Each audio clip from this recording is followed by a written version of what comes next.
तो आज हम लोग पढ़ेंगे वृत्त से संबंधित क्षेत्रफल। ठीक है, तो पहले इसके हम लोग कुछ कॉन्सेप्ट को देखेंगे, उसके बाद जो बहुत महत्वपूर्ण क्वेश्चन है उनको लगाएंगे। तो चलिए शुरू करते हैं। यह अध्याय 9 है हमारा, वृत्त से संबंधित क्षेत्रफल। तो देखिएगा ये हमारा वृत्त है। ठीक है, ये वृत्त हमने पहले से बना के रखा है। तो ये जो दूरी होती है यहाँ से यहाँ तक, इसको कहते हैं वृत्त की त्रिज्या r। ठीक है, और यहाँ से लेके यहाँ तक अगर पूरा लिया जाएगा, मान लो ये AB है, तो ये कहलाएगा पूरा व्यास। व्यास हमारा होता है 2r, त्रिज्या का दोगुना होता है हमारा व्यास। ठीक है, ये व्यास हो गया। और अगर यहाँ से ये चले इतना, यहाँ ऐसे ऐसे यहाँ आ जाए, तो ये कहलाता है वृत्त की परिधि। वृत्त की परिधि होती है 2πr। ठीक है, और वृत्त का जो क्षेत्रफल होता है, क्षेत्रफल का मतलब ये पूरा ये जो भाग है ये होता है वृत्त का क्षेत्रफल। इसका फार्मूला होता है πr²। ठीक है, ये तीन चीज़ें हो गई। अब उसके बाद देखिएगा, किसी वृत्त को दो प्रकार से हम काट सकते हैं। एक तो हम इसको ऐसे काट सकते हैं, देखिए एक ये तरीका हो गया काटने का। ठीक, ऐसे ये वृत्त O है, ये A है, ये B है। तो इस तरह से देखो, इसमें वृत्त के दो भाग हुए, एक पहला भाग ये, दूसरा भाग ये। ठीक है, तो ऐसी स्थिति में जो वृत्त के दो भाग हुए हैं इनको कहते हैं त्रिज्यखंड। ये हमारा दीर्घ त्रिज्यखंड होगा, ये होगा लघु त्रिज्यखंड। छोटा वाला लघु त्रिज्यखंड, बड़ा वाला दीर्घ त्रिज्यखंड। ठीक है, तो ऐसी स्थिति में जो ये वाला हमारा भाग होता है ना, इसे कहेंगे लघु त्रिज्यखंड का क्षेत्रफल। इसका फार्मूला होता है πr² θ/360। ठीक है, हमेशा याद रखना, त्रिज्यखंड के क्षेत्रफल का सूत्र πr² θ/360 होता है। एक ये तरीका। दूसरा, वृत्त को हम इस तरह से भी बांट सकते हैं। ठीक है, इस तरह से जब बांटेंगे तो यहाँ भी देखिए वृत्त के दो भाग हैं, तो ऐसी स्थिति में इसे कहेंगे वृत्तखंड। ये लघु वृत्तखंड, ये दीर्घ वृत्तखंड। ठीक है, तो वृत्त के दो भाग होते हैं, समझ लीजिए। उसको अगर दो तरह से काट सकते हैं, इस तरह से काटेंगे केंद्र से होके तो त्रिज्यखंड कहलाएगा, और इस तरह जीवा द्वारा काटेंगे तो कहलाएगा ये वृत्तखंड। ठीक है, तो त्रिज्यखंड का फार्मूला ये होता है क्षेत्रफल का, और वृत्तखंड का फार्मूला ये होता है। ठीक है, और यहाँ पे देखिएगा, जैसे अब यहाँ से अगर देखा जाए, ये हो गया इसका लघु चाप, ये हो गया दीर्घ चाप। तो चाप की लंबाई जो होती है वो होती 2πr θ/360। ठीक है, और जो थीटा का मतलब ये वाले कोण से है, यहाँ पे जो कोण बनेगा। ठीक है, पूरा कोण तो 360 होता है, किसी पॉइंट पे पूरा कोण 360 होता है। अब 360 में से कितना काटा गया, केवल थीटा काटा गया है, तो यहाँ पे θ/360 इस प्रकार से होता है। ठीक है, तो इन फार्मूलों को नोट कीजिएगा, उसके बाद हम इसके महत्वपूर्ण क्वेश्चनों को देखते हैं। ठीक है, इसका स्क्रीनशॉट ले लीजिए, हम उसके बाद इसके क्वेश्चन शुरू करते हैं। चलिए, तो हम यहाँ पे पहला क्वेश्चन ले लेते हैं अपना। तो अब इसको इरेज कर दे रहे हैं।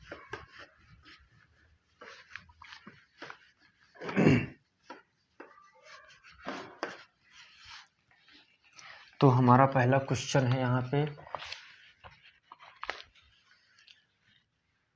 पहला क्वेश्चन है, दो वृत्तों की परिधियों का अनुपात।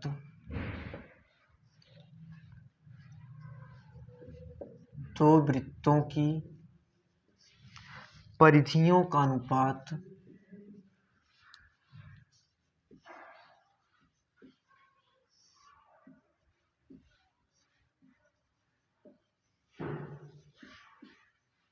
परिधियों का अनुपात 2:3 है। उनके क्षेत्रफलों का अनुपात होगा, उनके क्षेत्रफलों का अनुपात होगा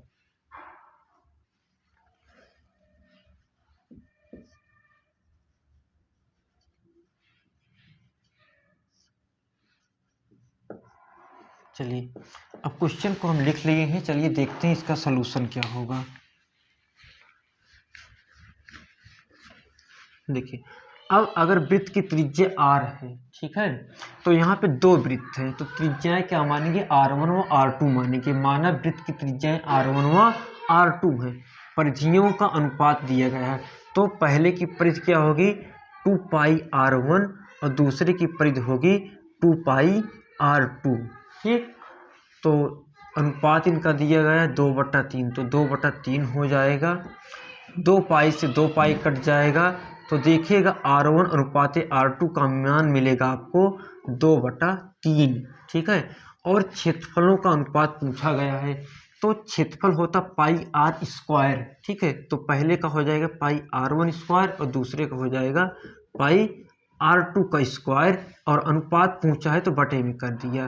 ठीक है, अब देखिएगा पाई से पाई कट जाएगा, यहाँ पे मिलेगा आपको r1² बटा r2², जो कि r1 और r2 के मान 2 और 3 हैं, तो 2² बटा 3² 2² करेंगे 4, 3² करेंगे 9, तो इनके क्षेत्रफलों का अनुपात मिल जाएगा आपको 4:9। ठीक, इसको नोट डाउन कीजिएगा। उसके बाद हम लोग अगला क्वेश्चन देखते हैं।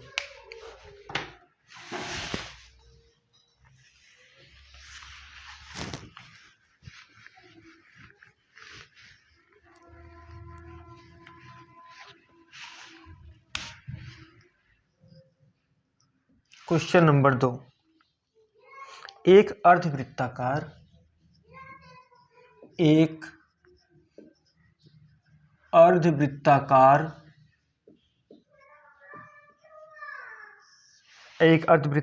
चाँद का परिमाप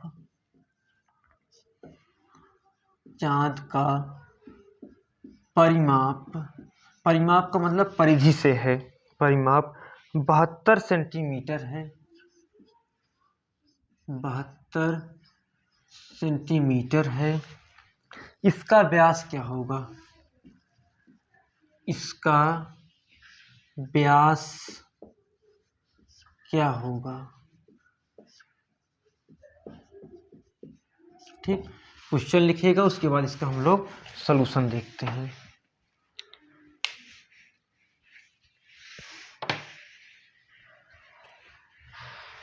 चलिए पहले वाले को इरेज कर देते हैं। देखिएगा अर्धवृत्ताकार चाँद है यहाँ पे, तो चलिए देखते हैं। यहाँ पे दिया गया है अर्धवृत्ताकार चाँद का परिमाप। ठीक, देखिए अर्धवृत्ताकार कैसे बनेगा, मान लीजिए ये पूरा है, ये आधा हो जाएगा, इसको अब इरेज कर देते हैं यहाँ पे। ठीक है, तो ये हमारा है व्यास। ठीक, ये होगा 2r और ये हमारी अर्ध परिधि, ये होगी πr। तो इसका पूरा परिमाप जो दिया गया है वो 72 सेंटीमीटर दिया गया है। इसका मतलब है ये 2r प्लस ये πr, इन दोनों का माप दी गई है 72। ठीक है, अब यहाँ पे देखिएगा, तो r दोनों में r आप कॉमन ले लीजिए, 2 + π बराबर 72 मिलेगा। r 2 + π का मान होता है 22/7 बराबर 72। तो यहाँ r इसका गुणा इसमें हो जाएगा, 7 दूनी 14 + 22/7 बराबर 72। तो r को यहीं रहने दीजिएगा और 7 का गुणा उधर हो जाएगा, 7 × 72 बटा, और 14 और 22 को जोड़ के यहाँ नीचे लिख दीजिएगा, 4 2 6 और 2 1 3 आ जाएगा 36। 36 से काटेंगे इसको, 2 से कट जाएगा, 72 आएगा, और r बराबर 7 दूनी 14। तो r का मान आ गया 14, और क्वेश्चन में पूछा गया इसका व्यास क्या होगा। तो व्यास बराबर क्या होता है 2r, तो 2 गुणे r का मान कितना 14, तो 14 दूना 28। ठीक है, तो व्यास का मान कितना आ जाएगा 28 सेंटीमीटर। देखिएगा इस क्वेश्चन में जो दिया गया है अर्धवृत्ताकार चाँद का परिमाप। ठीक है, अर्धवृत्ताकार आकृति यही है, और परिमाप का मतलब होता है ये लंबाई प्लस ये लंबाई। ठीक, दिया गया 72 सेंटीमीटर। तो देखिए ये आधा जो है यहाँ से यहाँ तक r होता है, तो पूरा क्या हो जाएगा 2r होगा। ठीक है, और जो परिधि होती है पूरा होती है 2πr। ठीक है, पूरा क्या होती है 2πr, तो आधा कितना होगी केवल πr होगी। तो 2r और πr मिला के 72 दिया गया है। ठीक है, तो यहाँ पे देखिए r कॉमन ले लिए, तो यहाँ 2 बचा प्लस ये पाई बचा बराबर 72 हो गया। तो 2 + पाई का मान होता 22/7, तो 7 दूनी 14 हो गए, 14 + 22/7 आर यहीं रहने देते हैं, ठीक है। 7 का गुणा इसमें हो जाएगा, 7 गुणे 72, और 14 और 22 जोड़ के ये नीचे चला जाएगा, आएगा 36 आएगा 14 और 22 जोड़ने पे, ठीक। और उसके बाद जो है इसको काट देंगे, 36 दूना 72 और 7 दूनी 14। तो लगाइएगा इस क्वेश्चन को।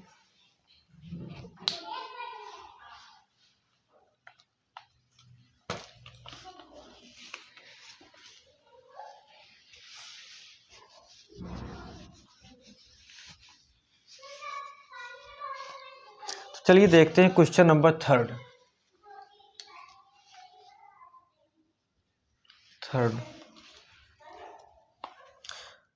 हमारा तीसरा क्वेश्चन है, यदि एक वृत्त का परिमाप,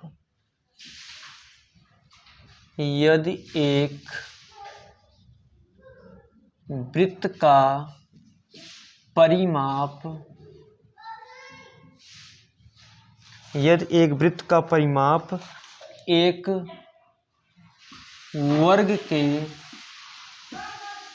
वर्ग के बराबर है,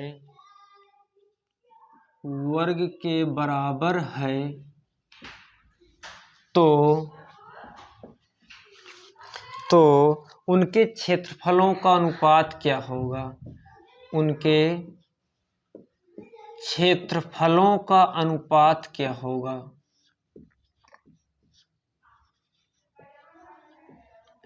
उनके क्षेत्रफलों का अनुपात क्या होगा, ठीक है।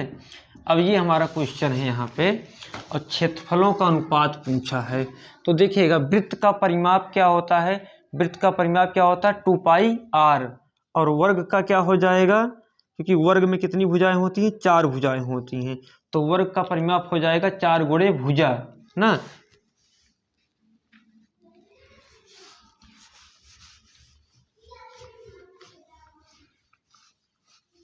उसके बाद उनके क्षेत्रफलों का अनुपात पूछा गया है, ठीक। चलिए तो ये मान लो कोई वृत्त है, वृत्त का परिमाप पहले लिख लेते हैं, वृत्त का परिमाप। सॉल्यूशन देखते हैं इसका। देखिएगा अगर वृत्त की त्रिज्या r है तो वृत्त का परिमाप क्या होगा 2πr होगा। उसके बाद वर्ग का परिमाप, वर्ग का परिमाप, परिमाप का मतलब होता है उसकी चारों तरफ की भुजाएं। तो वर्ग में 4 भुजाएं होती हैं, अगर उसकी एक भुजा a है, सपोज उसकी एक भुजा a है, तो चारों भुजाएं कितनी होगी 4a होंगी, तो वर्ग का परिमाप 4a होगा, ठीक है। और क्या है, ये सब बराबर हैं, वृत्त का परिमाप और वर्ग का परिमाप क्या है, बराबर है। तो प्रश्नानुसार 2πr बराबर क्या होगा 4a होगा, ठीक है। और इस 2 से इसको काट दीजिए, 2 दूना 4, तो πr बराबर 2a आ गया, ठीक है। और उसके बाद पूछा क्या है, उनके क्षेत्रफलों का अनुपात। तो बताइएगा वृत्त का क्षेत्रफल क्या होता है πr², और वर्ग का क्षेत्रफल क्या होता है भुजा गुणे भुजा ना, यानी कि a का स्क्वायर, ये होता है, ठीक। अब देखिएगा यहाँ पे, तो a का मान यहाँ पे आप a का मान उठा के, जैसे एक अगर यहाँ पे a बराबर निकालें तो πr बटा 2 हो जाएगा, ठीक है। तो a का मान आप रख दीजिए यहाँ पे πr², a का मान रखेंगे πr बटा 2 का क्या हो जाएगा स्क्वायर हो जाएगा, ठीक है। तो πr² बटा π² इंटू r² बटा इसका भी स्क्वायर होगा 4 हो जाएगा, 4 सबसे ऊपर चला जाएगा, तो 4πr² बटा π² ठीक है। r² कट जाएगा, पाई से पाई कट जाएगा, कितना आएगा 4 बटा पाई आएगा। यही अनुपात हो जाएगा, पाई का मान भी रख सकते हैं या तो ना भी रखिए, 4 बटा पाई आएगा इनके क्षेत्रफलों का अनुपात, ठीक है। अब चलते हैं अगला क्वेश्चन देखते हैं, क्वेश्चन नंबर 4।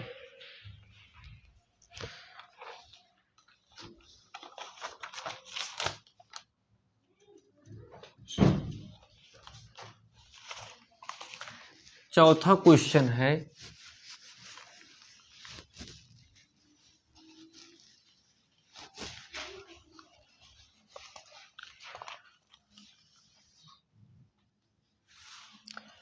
एक घड़ी की मिनट की सुई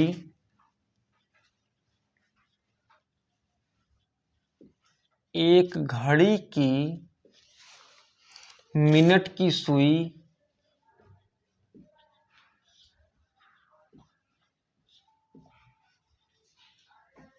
एक घड़ी की मिनट की सुई आर सेंटीमीटर लंबी है। 5 मिनट में 5 मिनट में सुई द्वारा बनाए गए त्रिज्यखंड का क्षेत्रफल क्या होगा? बनाए गए त्रिज्यखंड का क्षेत्रफल क्या होगा? बनाए गए त्रिज्यखंड का क्षेत्रफल क्या होगा? चलिए देखते हैं इसका सलूशन।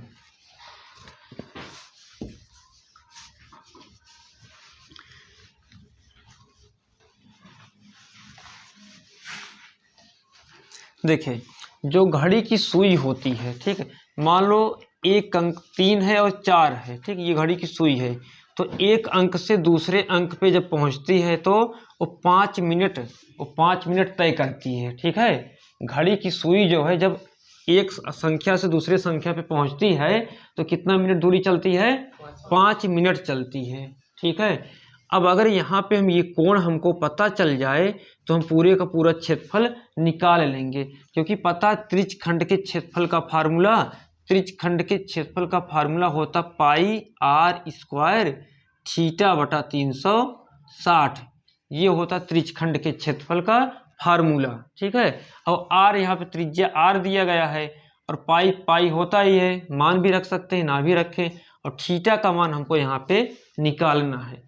अब आप बताइए, कोई पॉइंट होता है उस पर कितने डिग्री कोण होता है? 360 का, ठीक है, 360 का होता है।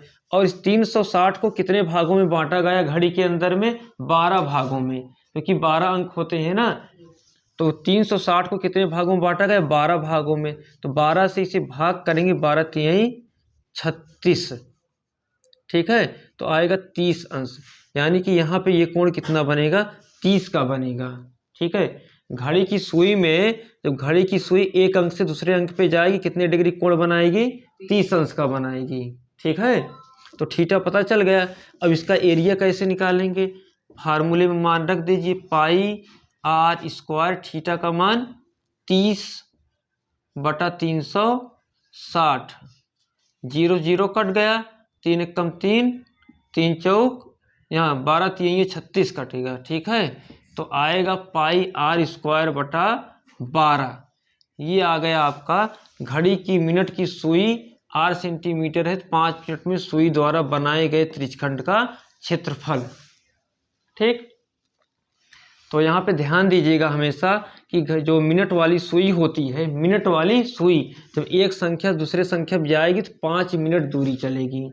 अब घंटा वाली अगर चलेगी तो 1 घंटा दूरी तय करती है ना, तो सबका अलग अलग तरीका होता है। अब यहाँ पे मिनट वाली सुई की बात हुई तो मिनट वाली सुई के हिसाब से लगाएंगे, ठीक।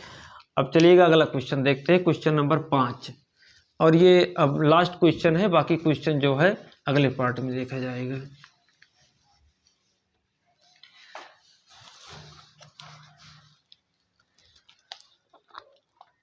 तो 5वां क्वेश्चन है,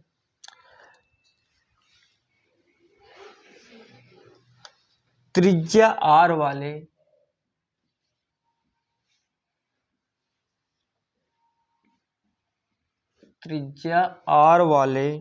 वृत्त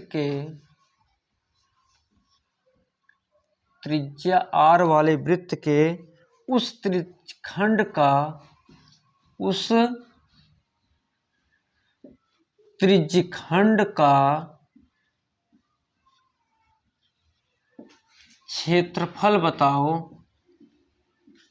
क्षेत्रफल बताओ जिसका कोण जिसका कोण P डिग्री है, ठीक है, P डिग्री है। त्रिज्या यहाँ दी गई कैपिटल R, ठीक है। देखिए अगर ये क्वेश्चन आएगा तो MCQ टाइप में आएगा, विकल्प वाले में, ठीक है। ये क्वेश्चन आएगा तो विकल्प वाले में ही आएगा और 1 नंबर में पूछा जाएगा।